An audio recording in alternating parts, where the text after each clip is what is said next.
Hello बच्चों, चलिए प्रश्न को पढ़ते हैं। प्रश्न में है पुदीना में वृद्धि प्रजनन वेजिटेटिव प्रोपैगेशन होता है। ए है ऊपरी भूस्तरी द्वारा, बी है भूस्तरिका द्वारा, सी है प्रकंद द्वारा, डी है अंतः भूस्तरी द्वारा। इस प्रश्न की मुख्य अवधारणा है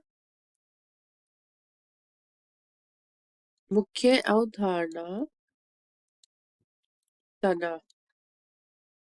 तो तना जो होता है पादप में बीज के प्रांकुर भाग से निकलता है। पादप के प्रांकुर भाग से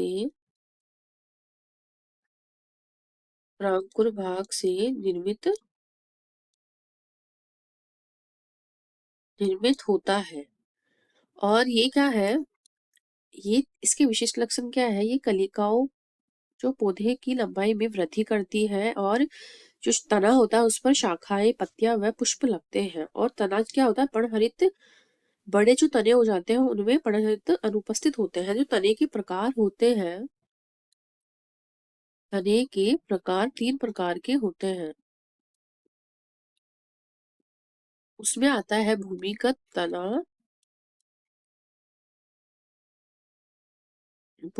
तना, अर्धवायवीय तना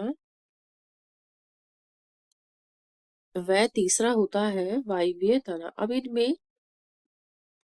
इनके तनों में भी अनेक प्रकार के रूपांतरण होता है। जो अर्धवायवीय तना होता है, इसमें जो रूपांतरण होता है उसमें ही हमारा पुदीना आता है।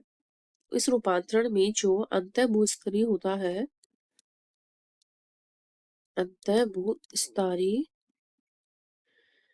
अंतःभूस्तरी में क्या आता है, इन तनों में भूस्तरी के समान एक पार्श्व शाखा होती है जो ऊपर की ओर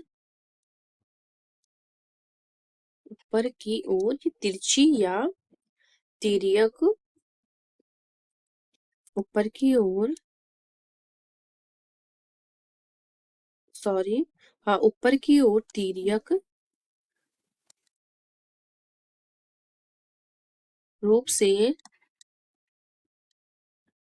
तिर्यक रूप में वृद्धि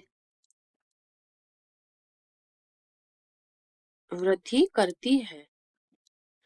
जो भूस्त्री होता है, भूस्त्री तना किसको बोलते हैं, भूस्त्री तना कपास का होता है। इसके तने के आधार पर एक पार्श्व शाखा विकसित होती है जो भूमि से ऊपर क्षैतिज रूप में वो वृद्धि करती है और उसकी लंबाई थोड़ी अधिक होती है। जबकि अंतः भूस्त्री की जो लंबाई होती है वो भूस्त्री की अपेक्षा कम होती है और ये सीधी लंबाई क्षैतिज वृद्धि में लंबाई ना करके ये तिर्यक रूप से वृद्धि करती है।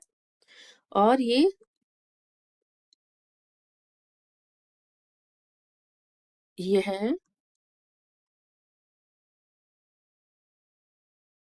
भूस्त्री की अपेक्षा